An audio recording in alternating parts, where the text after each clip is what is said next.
Today I've got a terrifying story of two hunters who came face to face with something they thought was a gorilla, but it wasn't. It was Bigfoot. They shot it, captured it on camera, but what happened after is a mystery in itself, so sit back, relax, and enjoy.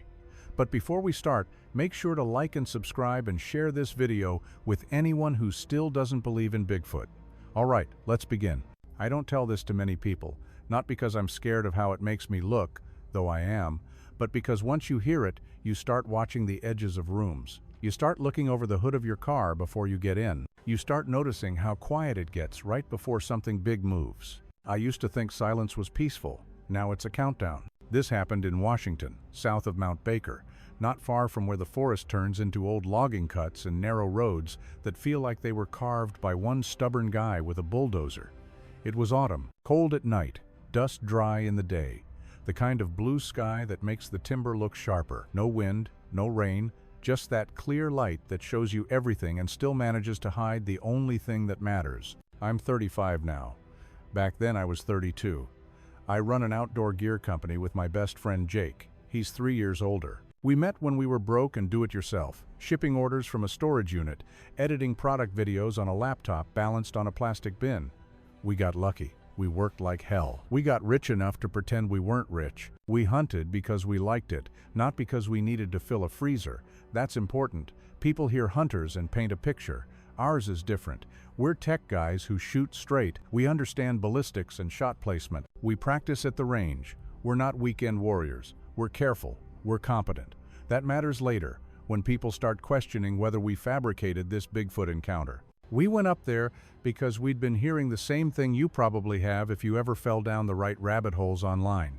There are a lot of Bigfoot sightings in Washington, more than anywhere else. People talk about Sasquatch. People post encounters. Some of it is joke bait, some of it is beer talk, but some of it there's a tone when someone's telling the truth and they don't like that they know it. I started hearing that tone in online Bigfoot forums, in comment sections under Sasquatch videos. In private groups where outdoorsmen shared encounters they wouldn't post publicly. People would describe seeing a Bigfoot, then delete the post. Or mention a Sasquatch encounter in vague terms, never quite saying what they saw, but you could read between the lines. And then there were the missing person posters on some local pages. Experienced hikers vanishing on clear days.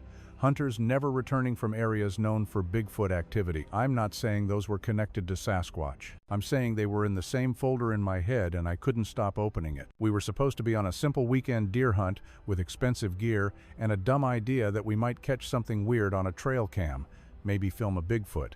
That was the pitch I gave Jake over coffee. He laughed and said, "I'll bring the drone. If we film Bigfoot, I want the thumbnail to knock people out of their chairs." That was his way. Big, loud, chase the money shot. Jake sees every experience as content, every moment as something that could go viral if we captured Bigfoot on camera. Mine is quieter. I want to understand what I'm looking at. I want to tell this like I told the detective straight, no edits. We drove up from Seattle on a Friday. The sky was polished blue, like an airplane window. The kind of day you get maybe 10 times a year up there. The air smelled like dry needles and timber dust. We hit a small town with a gas station that still had paper towels stuffed into a coffee can by the windshield squeegees. The lady behind the counter saw our camo and said the deer had been feeding high and lazy because the weather hadn't broken yet, no rain to move them. She said, "They're like us. They don't do more than they have to." Her smile dropped when she said, "Watch for dumb drivers on the roads. Folks get turned around down there." Then she added like a reflex, "You boys got a radio?" We didn't. Just phones and our usual overconfidence. She gave us a look that said she'd seen guys like us before. Young, equipped, certain nothing bad could happen. She didn't say anything else. Just rang up our supplies. Looking back, I think she knew something about that area. Small towns near deep forests have knowledge that doesn't make it into guidebooks.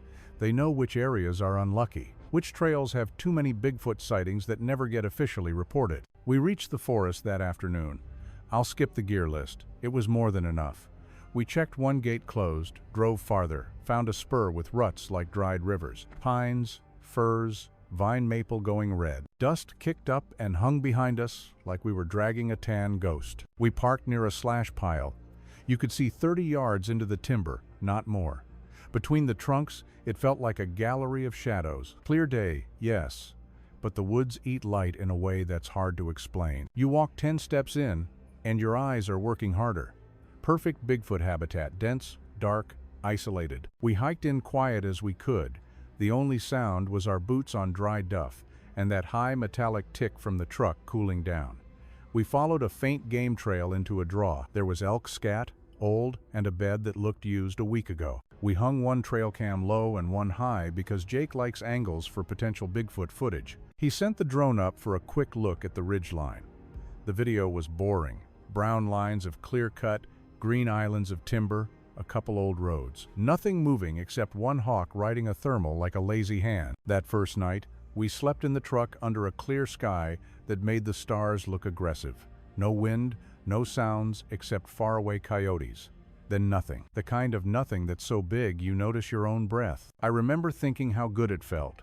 Dry, simple, safe. The second day, everything felt a half step off. It started with a smell. I don't want to get dramatic, so I'll just tell you how it hit me. I was standing with my back to a tree, glassing across a small opening, when I smelled something like a kennel that hasn't been cleaned, plus wet dust, plus something sweet like old fruit. Not rot, not death. Animal and dirty. Bigfoot researchers describe this exact smell. They call it the Sasquatch musk. It's one of the most commonly reported elements of Bigfoot encounters, that distinctive odor that doesn't match any known animal. It was faint, like it had been here and just left. I looked at Jake. He was already looking at me. He said, "You smell that?" I nodded. We listened. Nothing. That's when you realize something might be watching. When the forest goes too quiet. The kind of silence that precedes a Bigfoot encounter. We went back to scanning. Later, we found a branch peeled at about my height and a half again. Fresh wood showing. Bears do that. Elk rub too. But this wasn't an antler rub. It looked like fingers had stripped the bark. That's a known Bigfoot sign tree manipulation at heights bears can't reach. That's what my brain said. Fingers. Sasquatch fingers. I told myself I was projecting. We marked it, took a quick photo, moved on. We saw one deer at last light, a small buck that slipped across an opening like he was late for something. We didn't shoot. It was too far, and we weren't here to fill a tag at any cost. The deer was moving fast, not browsing, moving like something had spooked him, like he was fleeing from a Bigfoot. Back at the truck, we watched the drone footage again and argued about nothing like we always do when we're tired and pretending we're not. He wanted to push deeper the next day into potential Sasquatch territory. I wanted to check the cams first, see what had passed during the night. Maybe we'd captured a Bigfoot on camera. Night 2 was colder. No cloud cover, so the heat just floated off and left us with air that felt like glass. I woke up once to pee and stood behind the truck looking at a sky so clear it made me think of how small we are. Then I heard a single knock. Not a branch falling, not a gunshot, not a woodpecker. It sounded like someone hit a baseball bat against a tree once. Far, but not too far. Wood knocking. That's what Bigfoot researchers call it. Sasquatch are known to knock on trees to communicate with each other. It's one of the most documented Bigfoot behaviors. 3 knocks, 2 knocks, single knocks, they're sending signals across the forest. I stood there with my heart doing a new thing and told myself it was somebody messing around at a camp. Then I told myself it was a woodpecker I didn't know about. Then I told myself to get back in the truck because there was nothing to do with that information at 2 in the morning. But I knew what I'd heard. That was a Bigfoot knock. We were up before dawn the next day.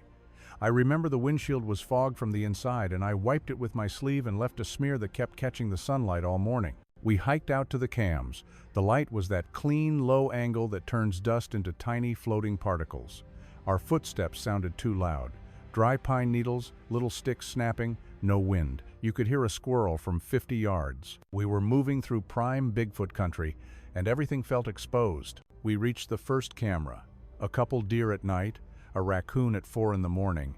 Nothing weird, no Bigfoot footage yet. The second camera was deeper in, down a small slope by a trickle of a creek that would be a torrent after the first real storm. Now it was just a string of shallow pools, glass smooth with yellow leaves stuck to the surface.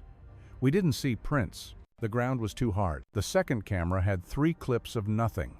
Like something big had triggered the motion sensor but never showed its body. Leaves in the foreground shook, then nothing. I told myself it was wind, but there was no wind. Jake shrugged. Could be a cow elk out of frame, he said. Could be you breathing on it last night. He grinned so I'd know he was kidding. I didn't laugh because I'd been careful setting that camera. But we both knew what we were thinking. Maybe a Bigfoot had walked past. Maybe the Sasquatch had stayed just out of frame deliberately. They're known for being camera shy. We climbed back out and hit a skid road that climbed to a small bench. On the bench was a slash pile, old and settled with blackberry vines, trying to claim it. The sun was up enough to get warm on your neck when you stepped into the open. We stood there and talked about where to watch the rest of the morning. That's when I saw the Bigfoot. At first, I thought it was a stump. That's what everybody says, and that's what I said in my head. Then it moved just a little and I thought bear. The way the shoulders rolled, the way the head didn't pop up like a person's, but then it kept moving, and it moved like something heavy in the hips and long in the arms. The Sasquatch stepped out of a strip of shade, and the sun hit its hair. Dark, not black like a new tire, dark like tree bark when it's dry. I whispered, bear. Jake said, no, and I know how this sounds. My brain said gorilla. Maybe it's all the pictures we've seen, or maybe it's how the chest looked wide and thick like a wall. The Bigfoot's arms were longer than they should have been. Not cartoon long, just long enough that when the Sasquatch turned its shoulders, the hands were below mid-thigh. That's the detail that still wakes me up. The proportion of this Bigfoot. We were frozen. The creature wasn't far. 50 yards, 60 max. It stopped. The Bigfoot turned its head toward us. The face was dark. I can't give you more than that. I didn't see details people on the internet like to argue about. I saw a flat plane of dark with the suggestion of a brow. And I felt the kind of focus you feel when something much stronger than you is deciding something about you.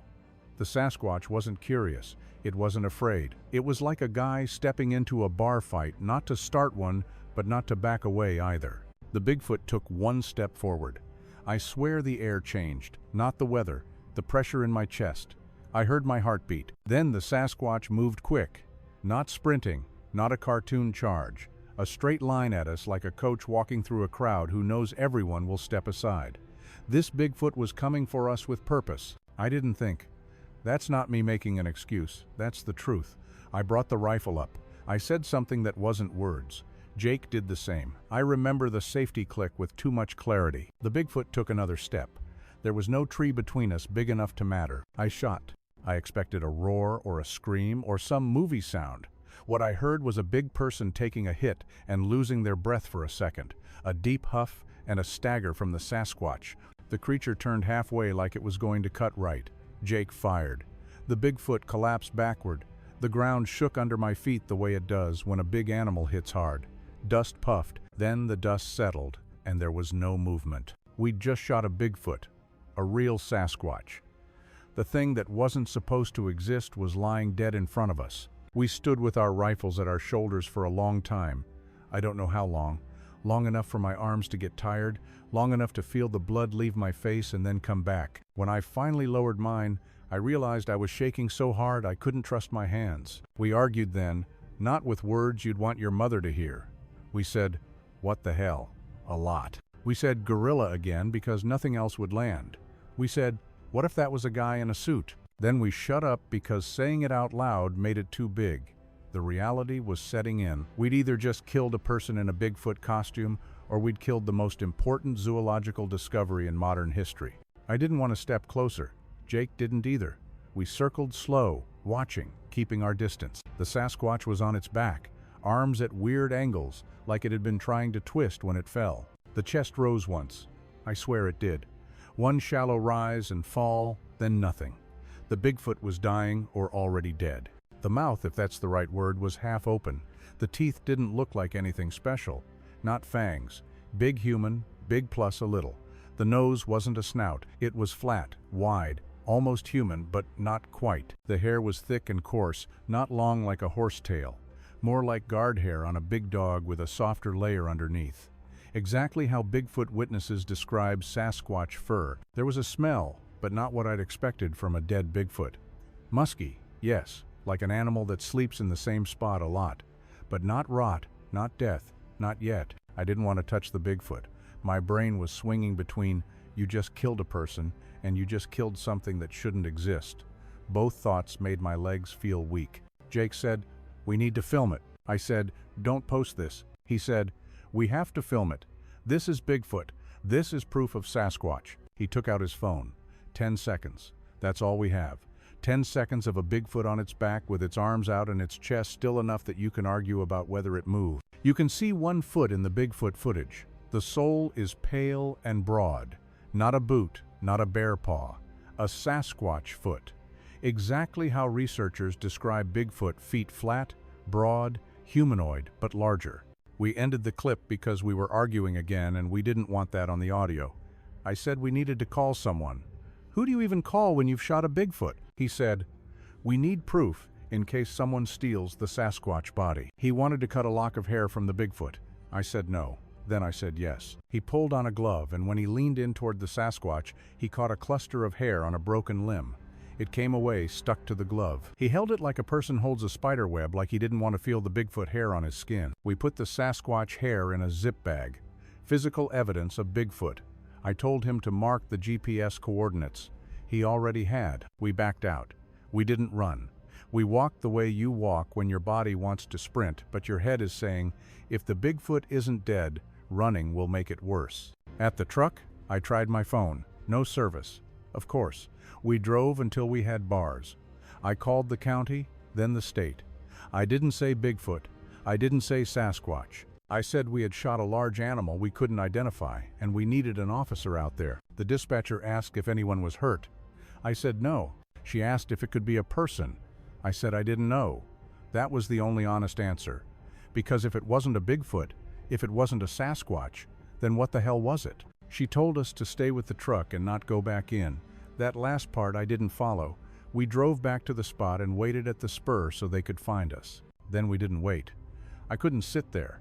The thought of a cougar or a bear or some guys with a sense of humor finding the Bigfoot before authorities, it made me nauseous. What if someone stole the Sasquatch body? What if they took our proof? We went back in slow, rifles down but ready, palms sweating enough that the grips felt slick. We reached the bench. The dust was still hanging low in little swirls where we'd walked through. The sun had climbed just enough to flatten everything. The Bigfoot's body wasn't there. The Sasquatch was gone. There were drag marks. That's what you want me to say, and that's what I saw. Something had moved through the dry needles and left two broad lines with scuffs in between. They led toward the draw and the shallow creek. There was no blood like on TV. It was a faint, dust-stained trail, like something heavy had been slid by someone who knew what they were doing. Someone or something had taken the Bigfoot, removed the Sasquatch body. I thought people first, not animals. The lines were too clean. The angle was too efficient. It looked like a decision had been made. Like another Bigfoot had come back for the body, like the Sasquatch family had retrieved their dead. We followed the marks to the creek. They stopped at the water. The pools were still. A couple leaves drifted because a breeze had finally started, the light kind that moves just the surface. I stared at the Bigfoot drag marks and felt my chest go cold. Jake crouched and didn't say anything. He pointed at the far bank. There were scuffs there too, but faint, the kind of faint that makes you doubt your eyes. The Sasquatch body had been carried across the creek. Someone or something had removed all trace of the Bigfoot we'd shot. The officers found us crouched over nothing. A county deputy with a square head and the kind of patience you learn from too many strange calls. A wildlife officer who looked like he could carry both of us on his shoulders. They asked us to take them to where it happened. We did. We told the Bigfoot story the same way I'm telling you now, minus the panic in our voices. They listened. They didn't laugh. They didn't say Bigfoot or Sasquatch. They gave each other the kind of glance people give when they're adding up lines in a report they know won't be believed. They took our rifles. Routine, they said. We didn't argue. They looked at the glove with the Sasquatch hair. They bagged it as evidence. They told us we'd done the right thing by calling. I believed them for about 10 minutes. Word got out anyway, not from us. We kept the Bigfoot encounter tight. We didn't upload the Sasquatch clip. We didn't tell anyone besides authorities. But the woods talk. A beat-up white pickup rolled down the spur while the officers were still with us. Two guys with logging crew beards leaned out and asked if we were the ones who shot a, what do you call it? They knew about the Bigfoot. Word travels fast in small communities near Sasquatch territory. The deputy told them to keep moving. They did. Slow. eyes on us the whole time. The wildlife officer followed their truck on foot for a few steps and stared at the bed like he expected to see the Bigfoot body in it. They taped off the area. They told us to go back to town and wait. They'd be in touch about the Sasquatch investigation. We left. We drove to a motel with doors that opened straight to the parking lot. We didn't take showers. We sat on the beds with our boots on and stared at the same 10-second Bigfoot clip until the battery died. In the Sasquatch footage, if you pause it just right, you can see the chest maybe lift. Or maybe it's a trick of the camera. If you want the Bigfoot to be alive, it moves. If you don't, it doesn't. That's the kind of proof we had of Sasquatch. The kind that proves whatever you brought to it. That night, clear again, stars again. The parking lot light made a cone on the hood of our truck. I heard a chirp from the alarm, not the honk. The warning chirp, like something touched it, like a Bigfoot checking our vehicle. I was up fast. Opened the door, looked out. No one. The air was so still I could hear the soda machine by the office humming. I stood there too long, waiting for something I told myself I didn't believe in, waiting for the Sasquatch to return. The next morning, the wildlife officer called. He said they'd found disturbance, which is a word that means nothing when you need it to mean everything. He said there would be a test on the Sasquatch hair. He didn't say where or who or when. He asked again if we'd posted anything online about shooting Bigfoot. We said no. He said good. He said stay reachable. Then he hung up. We tried to work. We tried to answer emails and talk to our staff like we weren't outside our bodies, like we hadn't just shot a Bigfoot. Then a message popped into Jake's group chat with some industry people. It was a still frame of our Bigfoot clip, cropped tight on the creature's foot. "Is this you guys?" someone wrote. My heart fell through the floor. The Sasquatch footage was leaking. We hadn't sent it to him. Jake swallowed. "I texted a still to one person," he said, "just to get a read on the Bigfoot evidence. I told him not to share." He said it like a kid who knows he messed up. By noon, the Bigfoot still was everywhere it likes to be when something is real enough to hurt people and fake enough to protect them. Private chats about Sasquatch, small Bigfoot forums, then bigger ones. We weren't named. Not at first. People were drawing circles on the photo like TV detectives analyzing Bigfoot evidence. "It's a rubber suit," one said about the Sasquatch. "It's a bear's foot," another claimed, denying the Bigfoot. "It's a hoax," someone wrote about our Sasquatch encounter, which didn't even make sense but made enough that it landed. The official side got stranger. 2 days later, the wildlife officer called again, but now he sounded measured in a different way. He said the Sasquatch hair came back as unknown mammal with contamination. The Bigfoot sample was inconclusive. He said that happens. He said chain of custody is tricky when civilians collect Bigfoot evidence. He said the deputy would like another conversation about the Sasquatch encounter to clarify our timeline. "Just to make sure we didn't miss anything," he said, which is the kind of sentence that makes your mouth go dry. We went back to the county building. Different room. A detective this time. He asked if we could have staged the Bigfoot shooting. His tone wasn't accusing. It was like a doctor asking about your diet before he says you need surgery. He asked if we had any reason to lie about the Sasquatch. He asked if we had any reason to shoot a person. He asked if anyone had contacted us about the Bigfoot. That's when we told him about the white pickup and about a new thing. Our trail cams had been opened when we went to collect them. Not smashed, just opened.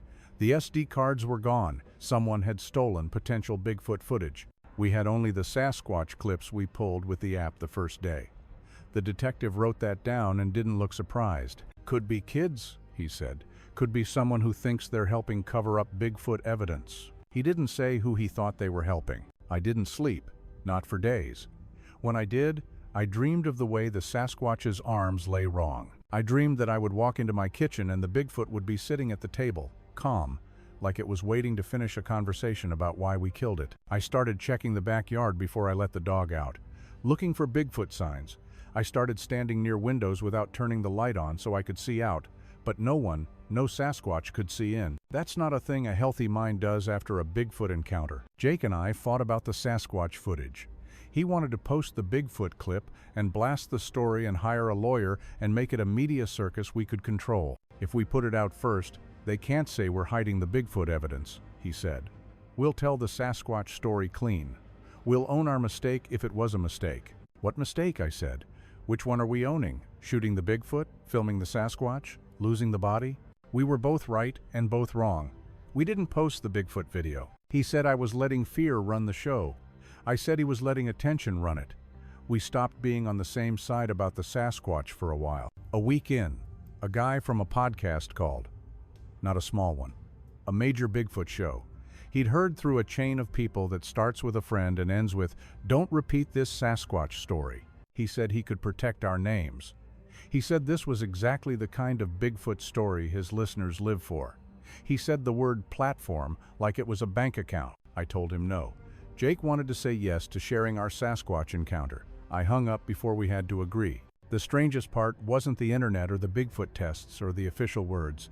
It was the private conversations about Sasquatch sightings. A logger at the gas station, who wouldn't give his name, told us he'd seen something cross a road at night the year before. A Bigfoot, he was certain. He'd driven away so fast he missed a turn he'd been taking since high school. A woman who runs a small cafe told us her dog wouldn't go near the back trash bins for a week in October last year.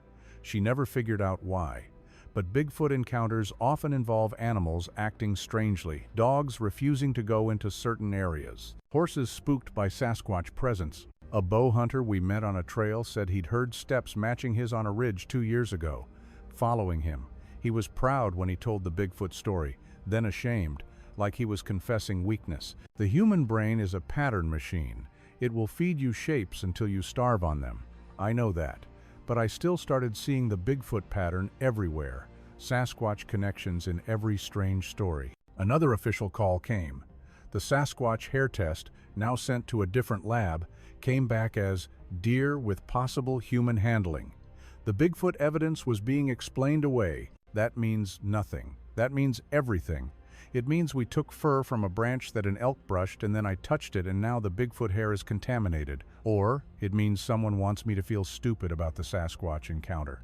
It worked if that was the plan. There's one more thing, and maybe it's the hardest to explain about my Bigfoot experience. A couple weeks after shooting the Sasquatch, I went back alone. Jake said I shouldn't. He was right. I told him I just wanted to see the place in daylight with a calmer head, to process the Bigfoot encounter. The sky was the same hard blue, the same dry smell in the pines. I walked in slowly, every sound in my body loud. I stood on that bench again and looked at the slash pile and the line of trees where the Bigfoot had stepped out. I waited. Nothing happened. That should have been relief. It wasn't. It was worse because I realized I wasn't there to see the Sasquatch again. I was there to apologize to the Bigfoot. I said it out loud, which sounds strange until you try it. I said I was sorry for shooting before I understood what I was shooting at. I said I didn't know what else I could have done and that I hated that truth about killing the Sasquatch. I said I had been scared. I said I might be a coward. And then, because I couldn't stop myself, I said to the Bigfoot, "If you're there." That's the part I never tell because it makes me sound like I think I know anything about Sasquatch that I don't. There was a knock. One. Not close, not far. A single clean hit. Wood on wood. The same Bigfoot communication I'd heard that second night. The Sasquatch answered me. I stood there with tears in my eyes before I even knew I was crying. I didn't answer the Bigfoot knock. I couldn't. I walked out slow, the same speed we'd walked in that day. My knees felt weak in the exact same way. If you want this to be about proof of Bigfoot, I can't help you. I have 10 seconds of Sasquatch video that will make you argue with your friends and hate yourself for how badly you want to be convinced. I have a memory of something that looked like a gorilla until it didn't. I have the sound of the safety coming off and the feeling of the trigger breaking and the weight of choosing to shoot a Bigfoot. I have a glove in an evidence bag somewhere with Sasquatch hair that probably says more about me than about what we saw. People ask why we didn't chase the Bigfoot when it was dragged away. Because we aren't stupid. Because men disappear in the woods when they go looking for what took something from them. Because everything in my body said the Sasquatch clan would kill us if we followed. That's the part that doesn't fit the internet version of Bigfoot stories. The internet wants you to be a hero or a liar after a Sasquatch encounter. I was just a guy who did what he thought would keep him alive for another minute. Jake and I still work together. We made it through, mostly. Sometimes we don't talk for a day because a Bigfoot video blows up online and it puts us both back there, and neither of us wants to be the first to say the Sasquatch encounter still haunts us. Sometimes we do talk and we end up retelling the same 5 seconds of shooting the Bigfoot to see if the story changed. It doesn't. The edges blur if you push them too hard. but the center stays. The step, the proportion, the way the Sasquatch looked at us like we were noise. The Bigfoot deciding we were a threat. I don't know what's out there. I don't say Bigfoot lightly, because that word belongs to t-shirts and bumper stickers in towns that sell wooden Sasquatch cutouts on the highway. Whatever we saw wasn't a joke. It wasn't a guy in a suit, unless that guy is heavier than any offensive lineman and quiet as a cat and okay with dying on a dried bench in the middle of a Saturday. It wasn't a bear. If you've ever been close to a bear, you know they have a way of moving that belongs to bears. This Bigfoot didn't move like that. This Sasquatch moved like something that's been hiding from humans for centuries. You want a neat ending to this Bigfoot story? I want one too. Here's what I have. I still hunt. Not there. Not in that Sasquatch territory. I take more radios now. I tell people exactly where I'm going. I have never pulled a trigger without saying I see it out loud to myself first, which probably sounds weird, but it puts me in my body. It makes me slow down before shooting at something that might be a Bigfoot. At night, when my wife falls asleep and the house goes quiet, that's when the Sasquatch shows up in my mind.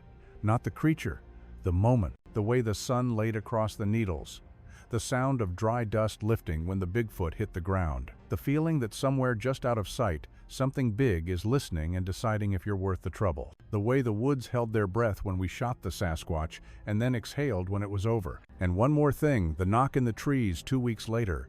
Clean, lonely, like a question you can't answer without starting another one. The Bigfoot asking why. The Sasquatch wanting to understand. If you came here for proof of Bigfoot, I'm sorry. If you came here for a Sasquatch story that lets you sleep with the light on, I'm sorry for that too. I'm not trying to scare you about Bigfoot. I'm trying to tell you how it is when you do a thing you can't undo and the world doesn't change to match it. When you shoot a Sasquatch and nobody believes you. It just keeps being the world. Blue sky and dry needles and the smell of dust and old sap, your mind changes. Your hands remember shooting the Bigfoot. You start checking the edges of rooms for Sasquatch. There's a reason people who know about Bigfoot don't talk. Not because they're scared of being called crazy about Sasquatch, though that's part of it, but because when you tell the Bigfoot story, it moves from you to whoever's listening, and now they have to live in the world knowing the edges are closer than they look. Knowing Sasquatch is real. I don't want to do that to people, but I also can't carry this Bigfoot secret alone anymore. So here it is, clean as I can make it. We went looking for deer on a clear, cold weekend, and we found a Bigfoot. We found a Sasquatch we used the wrong word for because we didn't have the right one. The creature charged. We shot the Bigfoot. We filmed 10 seconds of the Sasquatch. The worst moment in our lives. When we came back, the Bigfoot was gone. Something or someone took the Sasquatch. The forest went back to being quiet like nothing had happened, like we hadn't just shot the most important zoological discovery in history. That's the part that messes with me most about the Bigfoot. Not the sight of the Sasquatch, the quiet after, like the woods had a mouth and we were inside it. I can live with not knowing exactly what we saw. I can't live with what we did, not yet, not fully. Some days I think shooting the Bigfoot was self-defense. Some days I think we killed a mystery because we couldn't stand to be afraid of the Sasquatch for one more second. Both are true depending on which minute I'm in. People ask what I'd do if I could go back to that Bigfoot encounter. I tell them the truth. I'd freeze again. I'd say bear in my head again when I first saw the Sasquatch. I'd let the Bigfoot take one more step. I'd beg myself to wait one more heartbeat before shooting the Sasquatch. I don't know if I would. That's the confession about the Bigfoot encounter. I don't know. Fear is a fast thing. Regret is slow and steady. It sits with you at breakfast. It follows you to the truck. It climbs in the bed without asking. The Bigfoot regret never leaves. The last thing I'll give you is the last thing I have about the Sasquatch. A sound, not a picture. We were standing there after the Bigfoot fell, not breathing, the dust hanging in the light. I swear I heard one long breath come out of the Sasquatch. Not a death rattle, not drama, just a breath. The kind you make when you lie back on the floor after moving a couch. The Bigfoot was tired. The Sasquatch was dying. That detail doesn't help the Bigfoot story. It doesn't make me look good or bad. It's just what I remember about the Sasquatch's last moment. When I hear it in my head, which I do all the time, I don't hear a monster. I don't hear Bigfoot the legend. I hear somebody tired. I hear a Sasquatch that wanted to be left alone. I don't know what to do with that. Maybe that's the point of the Bigfoot encounter. Maybe there isn't one. Maybe the point is that the world is bigger than we're comfortable with, And sometimes it lets you see the seam where it stretches, where Bigfoot lives, where Sasquatch hides. And sometimes you put a hole in it because you're small and scared and you want the seam to go away. You shoot the Bigfoot because fear takes over. You kill the Sasquatch before you understand what you're killing. It doesn't go away, it just gets quieter. And you start watching the edges of rooms for Bigfoot. The Sasquatch is out there. I know that now. Whether you believe this Bigfoot story or not doesn't change what happened in those woods. It just changes whether you'll look over your shoulder the next time you're alone in the forest and the world goes quiet. Whether you'll wonder if Bigfoot is watching, whether you'll know that Sasquatch is real, the way it did for us, right before we shot the Bigfoot, right before everything changed.